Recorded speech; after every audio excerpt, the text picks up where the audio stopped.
Welcome to Smash Fiction, the podcast where we continue to explore the questionable fashion choices chosen by one or more fictional characters. This week, it's red overalls versus a yellow suit, because fuck it! I mean Roger Rabbit versus the Mask.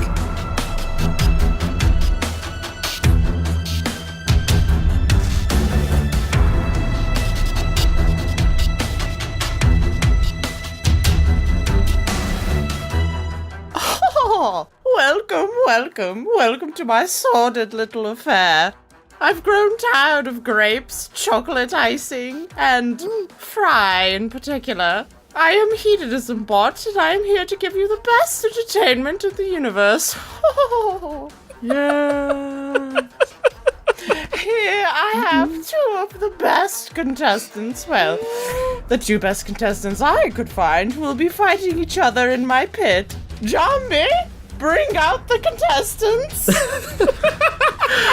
Yes, here we are. Oh, first up is Roger of the Rabbits, a large rabbit man thing. Oh, and I see his girlfriend Jessica's in attendance. Oh, hello there. Room for one more? Oh, sorry. And our next contestant... Can you play patty cake with 3 people? The Mask, whose mouth and jaw-dropping tricks are truly the only thing I am interested in. Ooh. As you can see, our contestants have access to various tools, toys, and weapons to use against each other. Some hammers, an anvil from my dungeon, and a grand piano from our local opera. They must defend against the little traps I have placed. My grandmother's bustier, the grapes I had vomited onto me, bits of Roger's favorite nacho cheese dip called Dip. Oh. And that nuclear stripper bot I accidentally came home with last night. Yes, this rash is very scary indeed.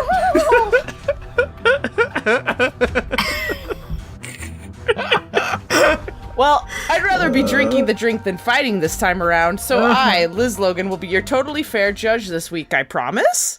Representing Roger Rabbit are Megan Bob. I'm not bad. I just argue that way. And Claire Mulcairn. A laugh can be a powerful thing. Why, sometimes in life, it's the only weapon we have. Like when your opponent has a really overpowered character on Smash Fiction. That's beautiful. By process of elimination, representing the Mask are Dan Mulcairn. Smashfic! Oh, God. And Miles Schneiderman. Somebody smash me! My spleen. As a clarification, this match is less about who would win mano-a-mano, but more about who can entertain the audience while still getting some fighty stuff accomplished. In order to win the honor of presenting first in front of the Honorable Liz of the Logans, who is also Hedonismbot in this situation, each character had to blend in at the bar I was drinking at. The Mask decided to become a performer on the bar stage and bill himself as the tall green-faced man who totally wears stuff other than yellow suits and also has a green mask to wear all the time. Of course, this was a billing that seemed totally normal to me. Roger Rabbit decided instead to hide behind the bar, but was promptly noticed after screaming when someone ordered a French dip sandwich. Therefore, the Mask will be going first and Roger Rabbit will be going second. The battleground has been scraped and buttered. Let the games begin! Your Honor, the advantage that Stanley Ipkiss, aka The Mask, has in the bang element of this match, the pow element of this match? The bang pow element of this match is so ridiculously obvious that it deserves mentioning in only the most perfunctory sense. To wit, at one point in the film, a police officer in the process of patting the Mask down reaches into his pocket and pulls out a rocket launcher.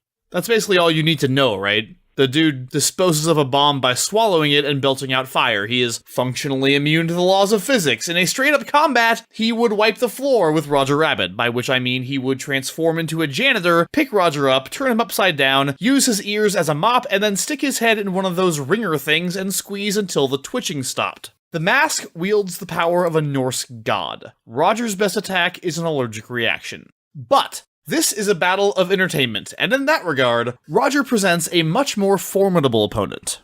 For me to poop on. For Milo to poop on? Oh, for Miles to poop on. See, when it comes to making sure the people around him have a good time, the Mask is thoroughly without equal. That Norse god I mentioned, that would be Loki, god of mischief, described in the film as a full-tilt diva who wants an audience. Now, I know what you're thinking. Isn't that actually a description of Loki from the Avengers movie? Yes. Yes, it is.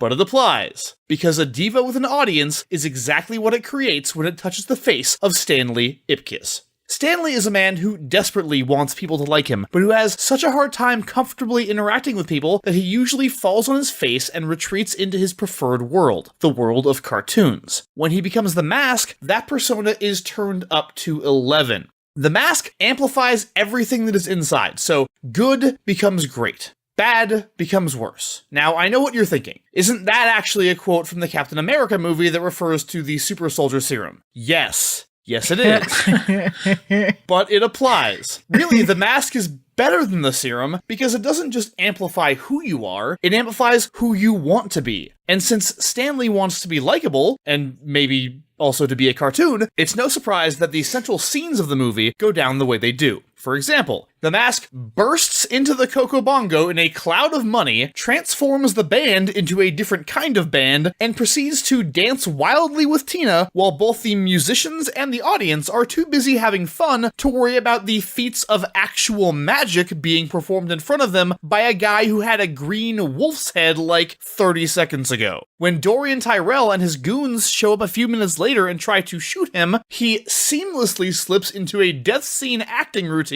that brings the man who shot him to tears, and that results literally in an Oscar being handed to him while a studio audience applauds and cheers. Either the Mask is really, really great at putting on a show, or all these people are being straight up mind controlled and manipulated by the power of his presence. Either way, we win. And it's not like you have to be drunk or predisposed to having a good time for this to work either. You know who traditionally aren't connoisseurs of the entertainment industry? The police, especially when they're on duty. The Mask gets out of actively being arrested by initiating another musical routine, this time with the cops, who sing along, form a conga line, and perform choreographed dance numbers. The only people throughout the film who are able to resist being drawn in by the Mask are people with absurdly strong willpower and people with no sense of humor. Roger Rabbit is neither of those things. Sorry, Raj. It looks like there's a new mayor of Toontown. King of Toontown? God of Toontown. In the words of the Mask's very own unmistakable catchphrase, Mask Smash! Now, I know what you're thinking. Isn't that actually the Hulk's catchphrase? Yes. Yes, it is. They're both green. But it applies. Oh, Roger Rabbit. If Aquaman is the sad Paul Giamatti of the sea, you are definitely the sad Paul Giamatti of slightly off-brand Looney Tunes pastiches. Oh my god, you used my stuff against me! I mean, this guy is supposed to be a funny, impish, court jester type figure, and yet what do we see of him throughout Who Framed Roger Rabbit? He's introduced in the movie screwing up a cartoon scene to the point that the studio head mentions he's 25 grand over budget due solely to Roger's incompetence. That's 25 grand in 1947, the modern day equivalent of over $250,000. That's a lot of incompetence. And it doesn't really get much better from there, whether it's Roger bursting into tears when presented with pictures of his wife engaged in patty cake with Marvin Acme, or his regular slips into genuine soul-crushing depression. Roger is much more often a pathetic, pitiable figure than a comedic one. One reason why Roger is so pathetic is that he can't ever really seem to take control of a situation, even when he starts in a position of authority. Take that very first cartoon scene at the start of the film, when he goes from calm and confident babysitter to hyperactive pinball, bouncing from one painful experience to another, all because he can't keep a handle on the situation. Or look at the end of the movie, when he has a gun drawn and has the weasels at his mercy, a position which lasts all of 5 seconds before he and Jessica end up bound and dangling from a hook. Even when he has the upper hand, he inevitably loses control and proves himself fundamentally incapable of whatever he sets out to do.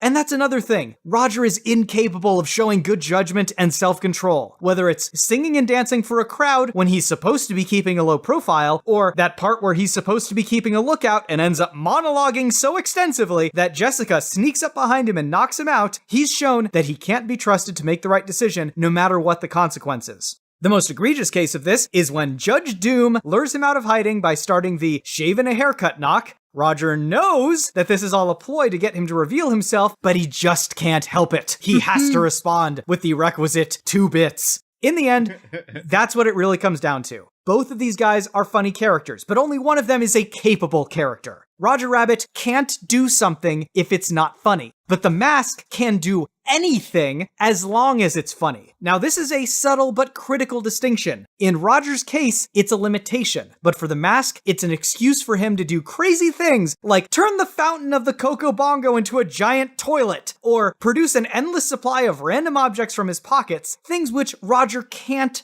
do, even if it would be funny. See, Roger Rabbit is a slave to the laws of cartoons. He's the Daffy Duck in this situation, not the Bugs Bunny. I know what you're thinking. This is less of a match to see who can beat the other in a fight, and more of a match to see who the audience will end up siding with. But ask yourself, when Bugs fights Daffy, who are you rooting for the whole time? The spazzy, out-of-control lunatic who constantly gets in his own way and allows himself to be repeatedly bamboozled? Or the cool wisecracker who never loses control of the situation, winks at the camera, and lets you in on the joke? When Roger is thrown around the kitchen while chasing after Baby Herman, we laugh and moan and feel sorry for the guy, but we're not really rooting for him. He's just a poor sucker who can't keep it together long enough to outwit an infant. He can't possibly stand up to the constantly shifting realities that the mask will be pulling out. He won't be able to get his act together, and when the curtain falls, the audience will be laughing at him, not with him.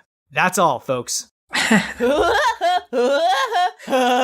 Is that what that's right? Yeah, that's right. Never do that again. Okay. No, it was great. You guys are smoking! Yeah. Roger Rabbit, you have the, the floor.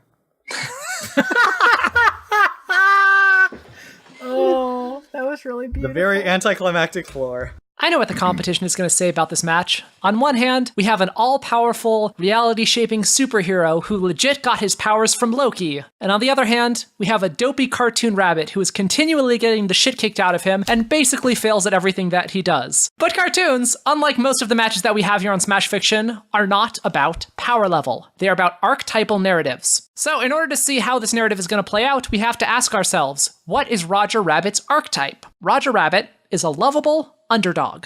Throughout most of the story, he is always getting beaten up, but he always gets back up. The closest pre-existing cartoon character that I could compare him to is, believe it or not Bugs Bunny or Daffy, but Goofy. In the old Disney cartoons, Goofy is an injury-prone Good Samaritan who time and again walks right into danger and barely survives. After a long period of suffering and abuse, Goofy, or any of the other instances of this archetype, usually end up either being on top or at the very worst breaking even and living to fight another day. We know that Roger models himself after Goofy because we see him studying a Goofy cartoon at one point, saying, "Nobody takes a wallop like Goofy, what timing, what finesse, what a genius." And just as durable as Roger Rabbit's unbreakable spirit is his unbreakable body. The only thing that can kill or even really harm a toon in the world of Roger Rabbit is dip. Over the course of filming one scene, a refrigerator falls on Roger's head 23 times. Roger wants to keep filming, but the director wants to stop. Roger says, "Don't worry about me." The director says, "I'm not worried about you, I'm worried about the refrigerator." The mask can hit Roger with whatever sorts of objects he wants, as much as he wants. Whatever it is, it's most certainly going to break before Roger does. At one point, when he is apparently bored, Roger picks up a heavy-duty metal file and slides it in one ear and out the other. He slides it in and out of his head, apparently massaging his brain with a piece of heavy-duty metalworking equipment. You know, for fun. Roger is highly agile and elastic. He can slip through mail slots. He can pull his hand out of handcuffs. He can run through brick walls. It's often implied that Roger Rabbit could do even crazier things if he wanted to. Like when he drinks hard liquor, he howls and transforms into a train whistle and makes a sound loud enough to break glass. The only thing that usually keeps Roger from going as crazy as the mask usually does is that he follows the rules of comedy to a fault. Roger has been a working cartoon actor for years, and comedy is always his guiding principle. He says at one point, "My whole purpose in life is to make people laugh." Before he does something, he needs to come up with a reason why it would be funny. The Mask, on the other hand, just got endowed with his cartoon powers and doesn't know what he's doing. He's warping reality till it breaks and yelling out every dumb joke that crosses his mind with no sense of a consistent tone or character. And if you asked him, I bet he wouldn't even be able to articulate why. That's because Stanley has no plan that he is consciously aware of. When you put on the mask, it takes hold of you and removes your inhibitions, making you act out your repressed fantasies. For Stanley, these include pursuing women that he previously let slip away or taking revenge on the corrupt auto body shop that ripped him off. His only audience is his own id. Roger's incredibly deep knowledge of cartoon logic is also something that we sometimes see him weaponizing. At one point, he's trying to get into a locked window. He tries opening it for a minute before seemingly giving up and saying, "Wouldn't you know it, locked," and leans against the window. At this point, of course, the window swings open and he pratfalls into the room. Roger is not just lovable to us, the audience, though. Within his own universe, everybody tries to help out Roger when he's in trouble, even when it makes no sense for them to be doing so. After Roger is accused of murder, and there is substantial evidence against him, he shows up at the doorstep of Eddie Valiant, a private investigator who is heavily prejudiced against Tunes in general, and him in particular, and when the law shows up, Eddie doesn't turn Roger in. He puts himself in danger and decides to help him clear his name for no other reason other than Roger's inherent undeniable charm. Later, after Roger was hanging out in a bar surrounded by a bunch of poor lowlifes and criminals, Judge Doom enters and Roger hides. The judge offers a reward to anyone who can help him find Roger. The entire bar refuses to help because they found him so goddamn charming. And also, we can't forget Jessica Rabbit, who, according to various lists on the internet, is usually ranked as one of the most, if not the most attractive cartoon character of all time. I think she's kinda creepy looking, but whatever. In universe, she is considered to be an unearthly beauty. So why did she marry Roger? Because, quote, he makes me laugh. When Eddie Valiant finds out that they are married, he says, she's married to Roger Rabbit? Betty Boop, who happens to be nearby, says, yeah, what a lucky girl. Based on the number of women that they've been able to attract in their respective movies, can we also now say that Roger Rabbit is definitively the more fuckable of the two? But how? Dude, Standing ovation. That was Claire. so beautiful. Yeah. Claire, that is Cameron Diaz in 1994, my friend. But how is Roger going to win? Yes, he can survive, but that's not enough. Well, how does the mask lose in his own movie?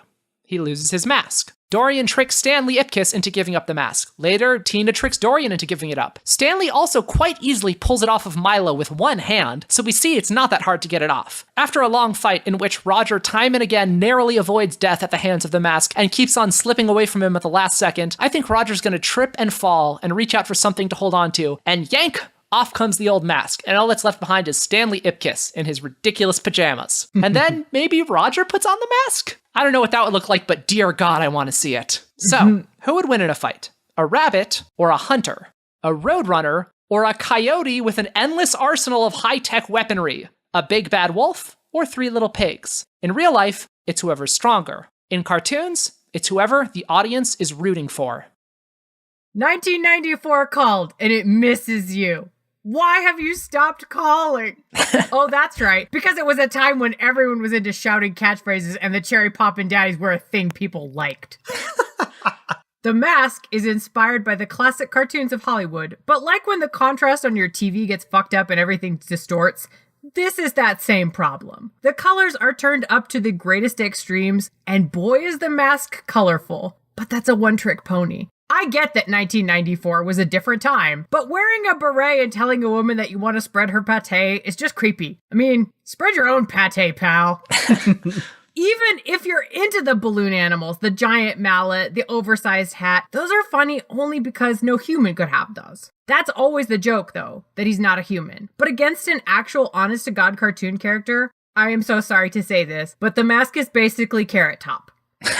He has his own crazy low blow. Bob, let's take this shit outside right now, shall we? Let's just go. I mean, but let's see, the each problem is walk you take me outside our outside places and I'll and just then hug you. And then you just beat me, but I'll still be hugging you. We're just gonna and have then to you'll feel bad shadow about it. hug or shadow box or whatever. You know, Shadow it's gonna hug. have to. Yeah. I'll just hug your shadow. Yeah. That's what I'll do. He has his own crazy props that he carts around with him, and he has a pretty unique aesthetic. So, unless you're super into these zany stylings of prop comedy and think it's hilarious to wear bowling shoes in non-bowling situations, I think we've all grown out of that. The Mask succeeds within his film because he's the only one like him. There are no other cartoon characters, so he has contrast on his side to make a situation funny and to showcase his insane power levels. In Toontown, the Mask is just an average Joe. There is nothing special about him when he's up against someone like Roger Rabbit. The Mask has never gone up against another cartoon character, has never tried to fight another cartoon character, has never attempted to be funny in the face of another cartoon character. Being funny in the face of other cartoon characters is Roger Rabbit's actual day job with money and everything. Golly. Even if the Mask does his thing of going nuts and, I don't know, brings a sack of rabid sharks to a gunfight, Roger Rabbit is indestructible and makes a career out of bouncing back from injurious situations. Whether that's car crashes or having fridges dropped on him, whatever the Mask does is just pouring jet fuel onto Roger Rabbit's comedic abilities. Within the movie, the Mask has been shooting fish in a barrel and hasn't even successfully shot all of the fish in the barrel. He doesn't win Tina over, he doesn't win Tyrell over, he doesn't win Calloway over. It's not like the cops are all cheering his name after the Roomba number either. The Mask actually runs away from Calloway, and it takes Milo the dog getting the Mask on to defeat Tyrell, which doesn't bode well for the Mask's ability to take on Roger Rabbit when he can't handle regular people. Can the Mask woo people or get them to buy into his magical world of make-believe? Will he make a balloon animal that charms the audience or otherwise find a way to be the deadliest thing in this competition? He can try. His magic is not permanent. As we see with the cops snapping out of the conga line and the mooks realizing that the Mask is not, in fact, accepting an award for his death scene. It's short acting. I think we all know what's funny when you're high off your ass on rubber cement is real different than what's funny when it wears off. And we've seen no evidence that the Mask can keep those vibes going for more than a few minutes at a time. So sure, get the audience wrecked for 5 minutes on your 1990s Pog fumes, your Dr. Seuss hats, your Dr. Pepper flavored lip smackers. Then watch the horror on their face when they realize that they were seconds away from believing that getting their tips bleached was a good idea. The Mask is that one person you liked for 5 minutes in middle school. You thought they were interesting and cool, and then you realized they were a weird edgelord who was too passionate about bringing back swing dancing. At the end of the film, Stanley throws the Mask away because Tina likes him more than she likes the Mask. The Mask can't even win over one person. Good luck winning over an audience. Oh, that was scathing. I mean, I did say Carrot Top, and I'll say it again. I mean, Don't you fucking dare. Well, at this point, I wouldn't mind taking a dip just to stop the mortal agony my brain is in now. Wow. Okay. Let's continue to mess with Liz's mind in the rebuttals! The Mask, you have the floor. If it still even is the floor, I don't know. You guys were talking a lot about how funny Roger Rabbit is. Like, he's not really that funny. Like, his main enemy group, the Weasels, have this pretty major weakness in that they laugh themselves to death. And you would think that if Roger Rabbit was actually funny, this would be the perfect weakness for him to exploit. But he never manages to pull that off. And it takes Eddie Valiant, the tune-hating PI, to pull off this improvised comedic act that is nevertheless way funnier than anything Roger Rabbit actually does. Oh, wow. He never really gets that much of an opportunity to pull it off given the events of the movie. I mean, he doesn't really fight the Weasels very much. There's the one scene where he's hiding out from them earlier on, and then I think that Eddie was sort of in a unique position there. I think it's the sort of thing that Roger probably could have thought about. I mean, we've seen him sort of weaponize that sort of cartoon logic before. Like I said, the whole window thing. And we see that he knows what Eddie's doing once he sees him doing it. He puts the pieces together. So he is capable of thinking of that kind of thing. I mean... Okay, well, speaking of, of him being able to put things together, you made a big deal about Roger Rabbit being a survivor, which is supposedly how he is going to outlast the Mask and make this fight go any length of time whatsoever. One of my favorite scenes in the movie is when Judge Doom is about to kill him, and Eddie comes up with a plan to rescue him by convincing him to drink the alcohol. And he has to trick Roger into doing it. I don't want it. I don't want it. Because that's funnier. Yeah. Because comedy. Roger's whole thing is that there's sort of different comedic roles in cartoons, you know? It's sort of like BDSM, where there's like the doms and the subs. And Roger, Roger, he's like a sub. He like gets like the shit beat out of him, but that's his whole thing. That's what he's into. He's into punishment. Oh my And- god. Well, here's the thing, Claire, is that either you're wrong or you're right. What that tells me is either he's stupid and can't put things together, or his need to be funny overrides his survival instinct. It is definitely the second one. Yeah, absolutely. The So, second one. so in that case, if you're right about that, I Yes. think he's gonna have a problem in terms of being this unstoppable tough guy that you made him out to be. Except the only thing that can kill him is dip. That's it. And Nothing can kill the mask either. That's not the point. losing his mask. Okay, so you pointed out the fact that, you know, it is possible for the mask to lose his mask at some point during this match. The thing about that is, like, even without the mask, Stanley Ipkiss is still a hero. Without the mask, he breaks out of his jail cell, he knocks out a cop, he goes on to confront a superpowered psychopath in the Coco Bongo, and without the mask, he's Jim Carrey.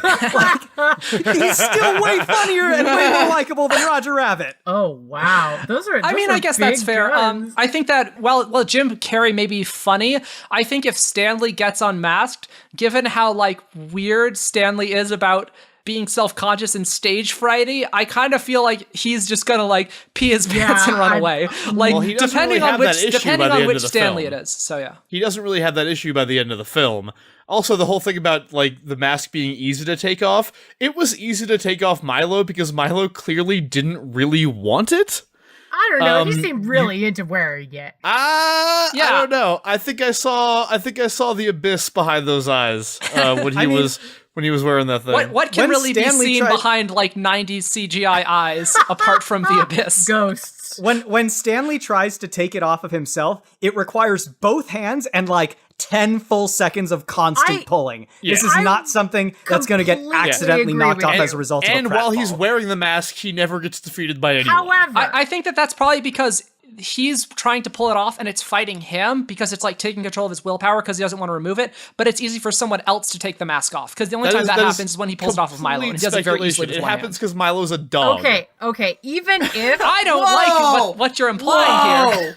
no, wait. Dogs can wear masks too if they want. So even if that it's super difficult to get off, therein lies the comedy of Roger Rabbit. God, there's Oh, so God. many wrong Fuck! things. I know, and this is me. Normally, I'd be super into this, but no. The struggle to get it off is the whole point, and then it just comes off, and then Roger Jesus. just like falls over and gets injured. But he has the mask now. That is how that comedy happens every time. I do want to point out, you were talking about how the mask has, like, no character and no kind of, like, unifying principle behind him, which I think is absolutely insane. First of all, he clearly understands the cartoon ethic, being a huge fan of cartoons. Second of all, we know exactly how the mask works in terms of kind of bringing desires to life and getting the, like, weird ideal you out of you. And third of all, when we see the mask do all his stuff throughout the movie, he's not even fucking trying to entertain people. He's trying to escape the cops or get with the girl. If he ever actually decides, like he will in this match, that he is going to be a performer with the goal of entertaining the audience, with that knowledge of cartoon sensibilities, with the purpose given to him by, again, the Norse god Loki, he is going to knock the shit out of the park, man. I mean, that's what's so sad about Okay. the mask, though, is that, like, he watches all those cartoons and he tries so hard, and the best he could do is be, like, Carrot Top that puts things up people's butts. Like, that's the best he All could right. do. Roger Rabbit, take it away.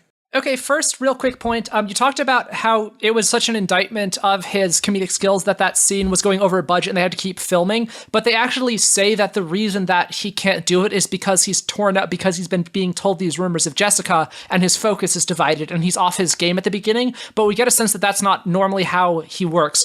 The person who's yelling at him the most is actually Baby Huey. But later in the movie, we see Baby Huey comes to Eddie and tries to hire him to clear Roger's name. So, like, ordinarily, everybody, even Baby Huey, who was yelling at him, loves Roger and thinks he's a great dude. And that scene at the beginning is an outlier within the course of the movie that he can't pull off the scene. That's like the whole point of why it's so strange. I don't know, because, like, it seems to me like Roger Rabbit is most popular amongst toons. You know, you talk about like all of the glowing reviews that Jessica and that Betty Boop say about him. But when you look at like what humans think about him, I mean, Eddie Valiant only warms up to him by the end of the movie, and that's like only just barely. Most humans that he encounters, except for the drunks at the bar, seem to regard him as a moderate irritant. So who's that? Like, leave Eddie and Judge Doom?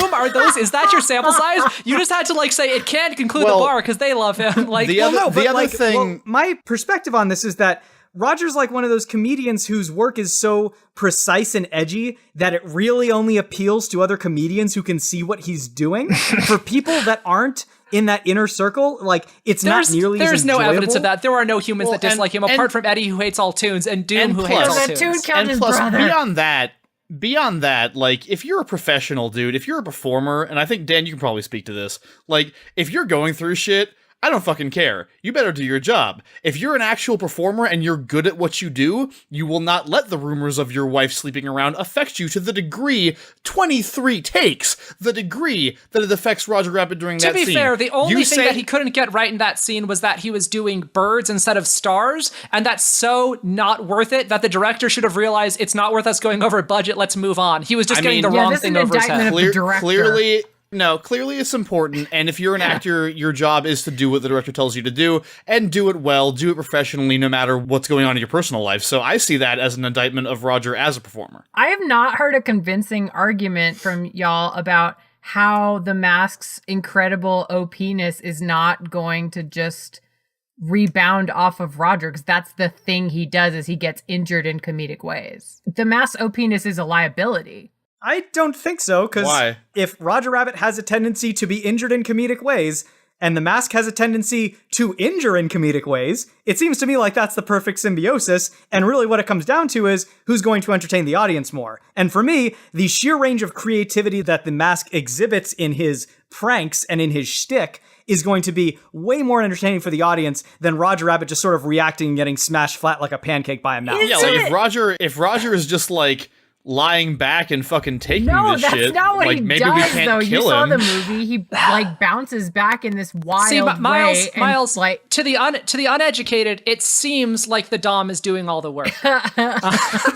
Yes, continue. This is not the direction I was expecting this to take. Continue. Stanley Ipkiss's idea of an entertaining alter ego is he's like, okay, you know how all the ladies who saw the movie Aladdin really wanted to fuck the genie? Like, that's his idea of entertaining. I mean, is so like, you're saying Roger Rabbit's idea of entertaining is lying there in a body cast? He never is in a body cast, though. He's always you've never like, seen a guy lie in a body cast like back. Roger Rabbit.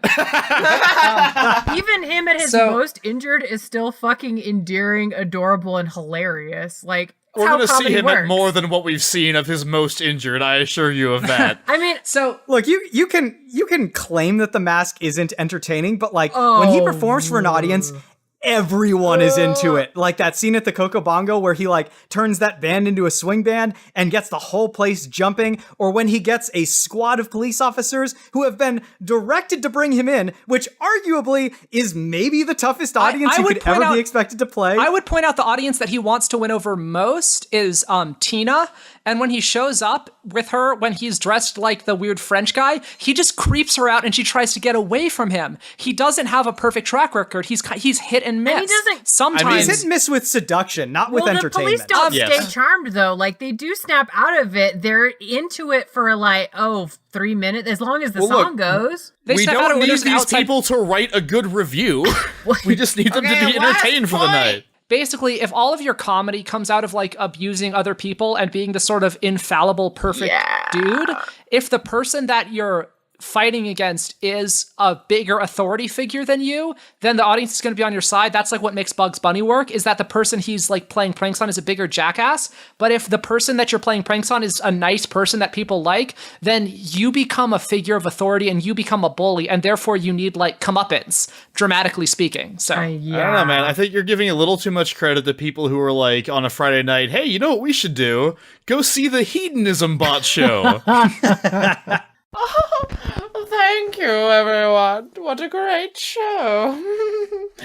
Chocolate icing. Never mind. As usual, apologies in advance, contestants.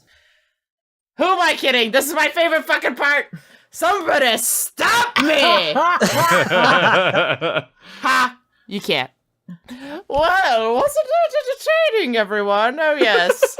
Lots of fur and one-liners and unidentified liquids have been spilled. I bet you thought our little competition was over, didn't you? Well, guess again. I know you've all been asking for an encore, and now you'll have it. In the lightning round! Ah! That's spooky. Really? Am I the only one still doing that? I mean, Ah! I was spooked, but I was too scared to say anything.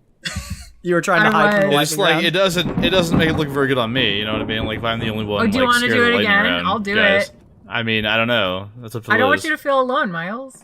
Hey, Bob, let's say we're gonna do it again, and then we don't do it, and Miles is the only one who does it. Oh my god! Just do it like, now, and it'll just be like, the lightning was like 1,000 miles away. Oh, Get it? it's so scary. It's so far away. Oh, distance is impressive. Ah! Like that. Physics! Thanks to our generous donors over at the great new food product Spirit Spread, which, trust me, spreads very well. Yay! We have quite an exhibition planned for you. Yes, it is the long-awaited Space Spam. Oh, God. Whoever wins this basketball match gets a face-to-face meeting with Spirit Spread's no-face CEO. Oh my god. Which may or may not be a good thing, I don't know. People disappear or something. Our contestants, Roger Rabbit and the Mask, will be choosing 3 of their favorite cartoon characters to join them on their team. And of course, a single real-life human being to just, do whatever. Oh, this is so good. And no, Michael Jordan is not available. Oh, damn. What about LeBron James? Finally, our DJ, Katie Pleasure Cruise, will need each team to submit their favorite walkout pop song to pump up the crowd. What do you say, contestants? Oh my god. I'm so happy. Wow. Since the Mask went first in the main round, Roger Rabbit will go first in the lightning round. Is everyone ready for this?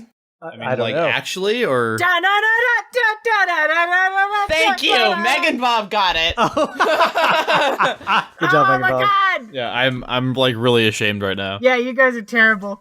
So, definitely, our first round draft pick, and you may be able to see this coming if you know me as a person, is Garnet from Steven Universe. Of course.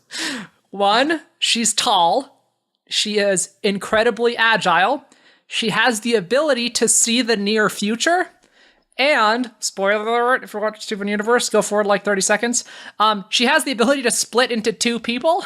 That also comes in handy, Next, Mr. Peanut Butter. He loves balls. He's very fond of them. Oh my god. He loves getting to play, very team spirit oriented. He's in really good shape, too, yeah.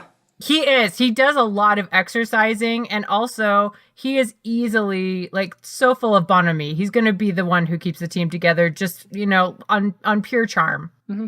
So next up, I was thinking we need somebody who can dunk really well and who can get around fools, who's really agile. And so I think we're going to go with Tigger, because nobody's got a vertical leap like Tigger, man. Yeah, I mean he's fun. Not to mention also a bit of a prankster. So Yeah, there is some of that. and then what about our actual person, Bob? Who are you thinking? So is this the best person for the team? Maybe not, but he and Roger Rabbit were probably college roommates, I'm guessing. Some sort of situation like that. We're choosing Paul Giamatti, Actual Paul Giamatti. who will add a note of gravitas to every scene. God. Every scene that he's in will be better because he was in it. Wait. The looks that he gives to the camera will be meaningful and fraught. And then whenever they're down 3 points before they score the big thing, all eyes are going to be on Paul Giamatti. And I will point out, he has actually been a coach in a movie before. In the movie Win-Win, he was a wrestling coach who inspired a troubled kid and helped him out and helped him become his better self. So I think that's the Paul Giamatti that we're bringing. The sad sack one, but who also has a bit of a streak of, I fucked up my life, but things can go a different way for you, so I can inspire you to be better. So I had a real second of thinking we'd bring the Harvey Picar one, but maybe not him. For songs, the first one I was thinking was obviously White Rabbit by Jefferson Airplane, because it's short, but it's got a good build, It gets more and more intense as it comes on. It's a good one for coming out. Another one that I was thinking of, which is if, Roger is in a bit more of a depressed mood and we have him being more introspective, is we're going to do the Johnny Cash cover of Hurt.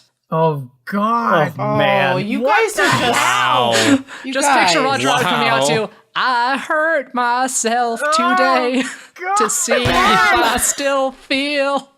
I mean, I was just going to choose some 1980s shit, like Manic Monday, just because it's 1980s. But you know what? Sure. Hurt.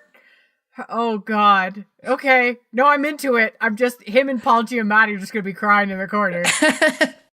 Thank you so much, Roger Rabbit. The Mask, you are next. So impress me with your field of impressiveness. Oh, where do we start with our roster, Miles? Oh man, I don't know. I think we'll start with my personal first round draft pick. The cartoon character that we need on our team is Lana Kane. Because not only is she tactically brilliant, but as has been very well established, she has huge man hands, and so she will be able to handle that basketball like nobody's business. All right, fucking Truckosaurus hands. That's right. Our second draft pick is going, of course, to the one, the only Godzilla, who has canonically dunked on Charles Barkley wearing little sneakers. Oh, and therefore, I feel like is the perfect person to add to our team. When did this happen? Yes! I am not Kit! Who are you trying to please? I don't know. Kid approved!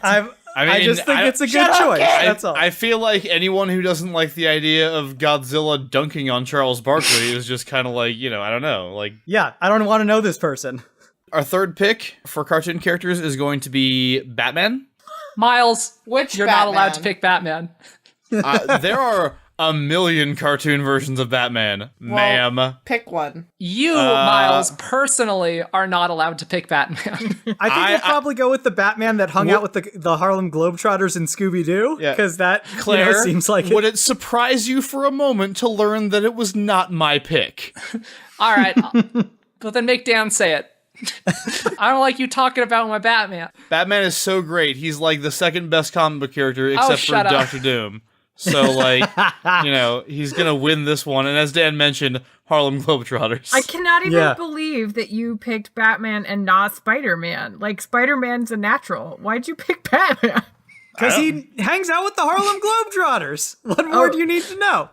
I mean, a guy who can swing from a web, but sure. There's no rebuttal for this. Okay, no, I'm just confused. Spidey's more of a pro wrestler, No. Batman's got the hoops. Okay, all right. So our real person that we're taking is Charles Martin Smith. So Charles Martin Smith is the director of the 1997 comedy film Air Bud. I don't know if he taught a dog how to play basketball, but he was certainly in the area when a dog was being taught to play basketball. Yeah, we're going to go with it. Yeah, I feel like he's going to be able to elevate any player to some pretty spectacular ranks, particularly if they are a secret agent, Batman, and a fire-breathing dinosaur.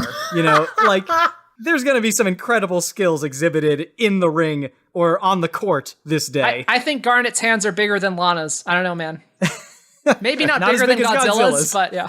I don't know about our song. I was going for some songs that mentioned masks. There's that one Michael Jackson song. I think it's called Behind the Mask. I was thinking we could go with another kind of Latin song like the conga. But I think in the end, I just really want to see the Mask come out dressed in an 80s glam outfit and sing I Just Died in Your Arms Tonight. Oh, wow. And I don't know why. It just I thought of it and I couldn't unthink of it. And now I really want to see Dan, it. I think that's maybe the halftime performance. Okay, But in all right, terms of sure. like what we're coming out to, the two things that everybody knows about the Mask is that he's green and he's like crazy, right? Sure. And that wherever he goes, the world goes mad. So the Mask is actually going to be, and his team are going to be coming out to Evergreen Terrace's cover of the song Mad World. Wow. Which you might be thinking of the song Mad World as like, oh, it's this very slow, like not at all like, energetic music. Yeah, not when Evergreen Terrace covers it. This is, all around me are familiar faces, worn out places, worn out places. It's great. It's great stuff. I just want Miles to do karaoke now. So, I mean,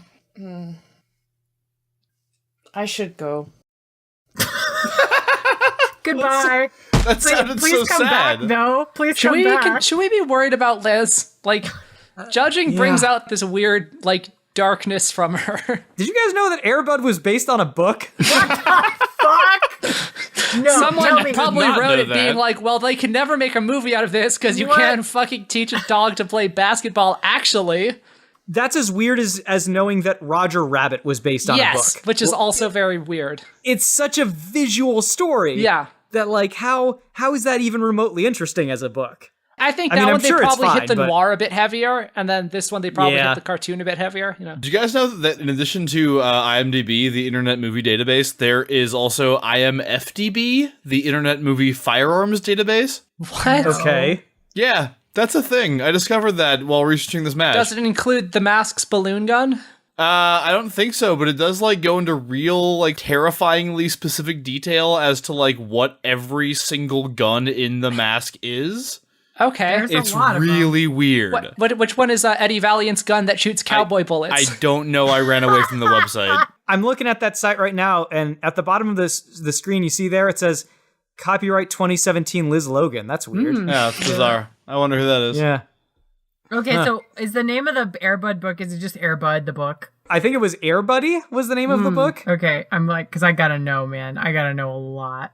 I know you have a special connection to Air Bud, Megan I Bob. mean, So I don't, but I like the line, there's nothing in the rules that says a dog can't play basketball. Oh, it's so stupid, but it works for everything. yeah, I will say. So it's that the is- Mask? Yeah, basically. I will say that's maybe the single line in movies that I've quoted the most or like know. paraphrased the most is that thing about nothing in the rules about a dog playing basketball. So yeah, it's up there, man.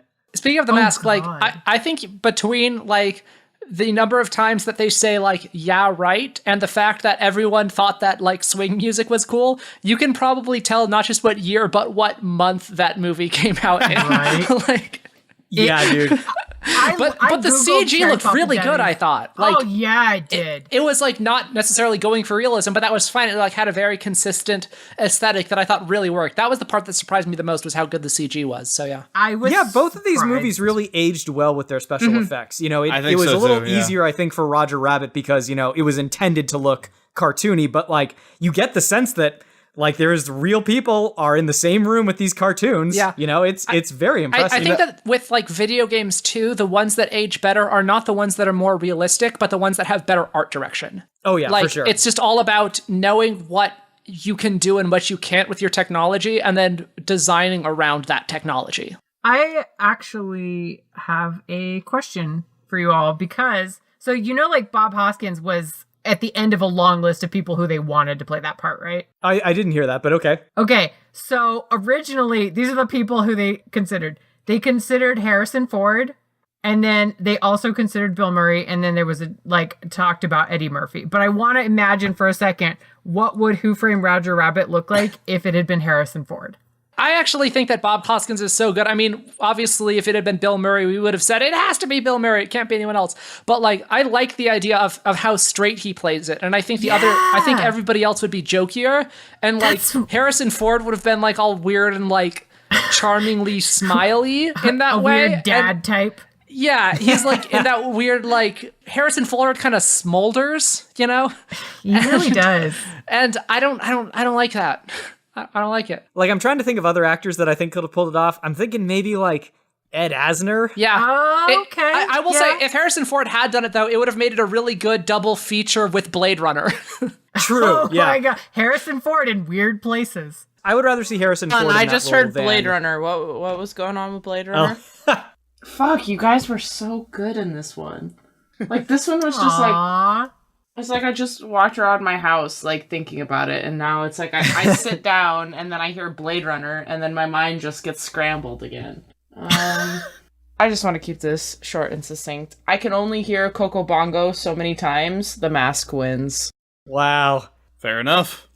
Guys, I did not think Roger Rabbit was gonna come so very close to beating me. Yeah, Claire, your argument was fucking beautiful. Oh, Can I thank just you. say Yeah. that real quick? I was, you finished doing that, and I was like, fuck! Yeah, can I just say, your argument was one spicy meatball.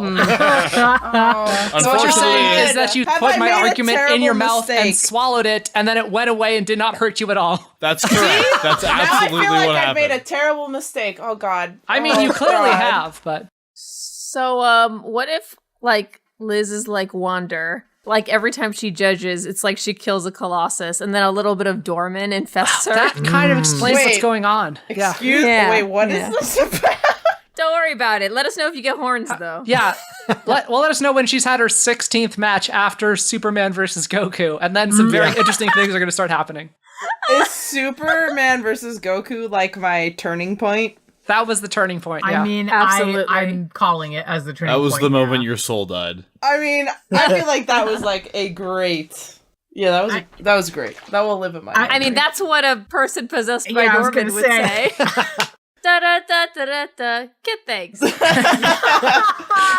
First of all, I just want to say congratulations to Cosplay Fiend on making a person. Yay. Or helping make a person. You A did it. human.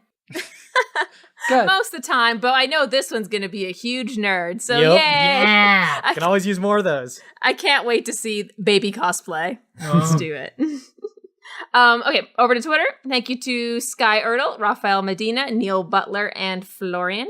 And on Tumblr, thank you to Forte Joestar and Jeep Rhyme. And on Facebook, thank you to David Waters for drawing Lace on Base, summoning the Dragon Zord. It's pretty That good. was dope. Beautiful fucking picture. More raptors. And thank you to Robert Ramsey and Viola Sanderlin for sharing her stuff. Thank you to everyone. Less pimping us. thinking, more raptors. Absolutely. And thanks also to Catherine Cruz, who was our featured patron today, and thanks to the uniqueness of Liz Logan's mind, was turned into a Space Jam DJ, I guess? Yes. Yes? All right, cool. Such rewards await you as well, listener, if you become a patron of ours on Patreon. This and other rewards, I should say. And we also wanted to thank James Weaver, another patron. He was the one who dictated this match because he was a patron of ours at $10 a month for 3 consecutive months. He gave us a list of matches to choose from. We went with this one. He even consulted with Liz on the lightning round, which was perfect. Brilliant. Oh my It So was so God. good. A was really spiritual experience. James, I might have to send you the Space Jam ringtone. Yeah, That might have to be earned your it. special prize for that Space! Jam. one. It never gets old. I have a question here from Rafael Medina. What is... Rafael Medina. Oh, yes, the great... Surely this will be a great great, one. great Yes. Rafael Medina. Very, very The best. deep and full of character analysis. And full of crunchy bits. What is the point at which bread ceases to be bread and becomes toast? Nailed it. That's totally Raphael. Yep. I think it might have to do with this, like the structure of it. Maybe it's the point where, because you can fold a piece of bread or like roll it up and then let go and then it'll come back apart. But with toast, I think if you try to do that, it'll crumble apart. Maybe that's the point. No, the moment it's even a little bit hard. Even a little Oh, bit okay. toasted? Even a little bit. I it's feel toasted. like the dehydration whenever it gets dried out, but it also has to be warm. But also, there's a thing called the Maillard reaction, or I think that's what it is. Whenever the outside of a thing starts to caramelize. In geometry class, when they said you have a square and a rectangle can be a square, but a square can't be a rectangle. Yeah. Bread can So- be toast, but even when it's toast, it's still bread because it's bread that has been That's funny, 'cause I was- toast is a subset of bread. Yes. I was shit, actually bro. going to go the opposite direction. I think bread is always toast. Oh, Bread is always potential toast. Like, all bread has it within itself to become toast. How do you put that No, because mathematically? you When need you a actually- Something terrible toaster. happens to What it. about the bread that I ate 2 days ago? Does that still Okay. have the potential to become toast? Well, What if no, it's not because you- toasted? What if for it's you. You burned? killed That's that not bread. potential, and therefore I you mean- have committed the crime and should be punished to the But full what if extent of it's the law. burned? What if it's not even toasted? Is there a third subset?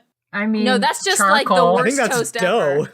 I think burnt bread is a subcategory of toast as well. No, it's all toast. If we start with dough, does that have the potential to Miles, be toast? you're just disagreeing to disagree. You do not believe this. I believe that all Hey. bread is toast. In fact, I believe all food is toast. We're going to get right down to it. Does dough have the potential to be toast? Yes. Yeah. I mean, Only if it's it's like But Pokemon. what if Dough it never evolves into bread, became evolves into bread? What if toast. it never became bread? Have you ever stuck but what dough would in it a be toaster? then? Then it would just- Can you if stick you dough never in a toast toaster? it- I don't Yes, think you it will can. toast. And it will become toast. I think it will burn. I think we'll miss the toast phase. Toast, I think toast is like a state of mind.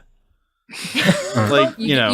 You get a fucking sunstone and you apply it to bread and becomes toast. Toast Toast is a isn't- social There, contract. there's your is a game social fact. construct. Toast I isn't think- a food. Toast is an idea. I think Yeah. exposed to the sun, it would just become burned, and you would miss your toast Raphael, point. what have you done?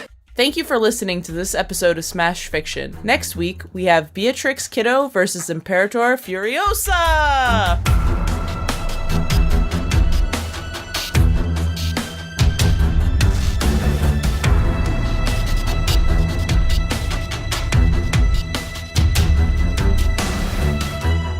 Smash Fiction is produced by Miles Schneiderman and production assistant Sharon Schneiderman, with logo design by Claire Mulcairn. Special thanks to Kevin McLeod of the Clan McLeod at Incompetech.com for our theme song, Hitman. You can find us on Twitter at SmashFic Podcast and search for the Smash Fiction Podcast on Facebook, Tumblr, and YouTube. Subscribe on Apple Podcasts or your podcatcher of choice, and if you leave us a good review, we shall become more powerful than you can possibly imagine. Smash Fiction is made possible thanks to our supporters on Patreon at patreon.com/smashfictionpodcast. Please consider donating as little as $1 each month. It helps us keep the show going, and we have great rewards and extra content for those who help us out. If you have any suggestions, feedback, or other contributions, send them to us at smashfictionpodcast@gmail.com and help us continue the fight.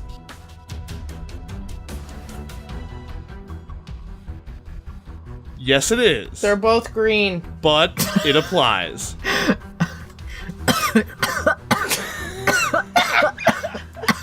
Oh god, I killed Bob. I'm sorry. Liz identified colors and it really pleased me, so I started dying.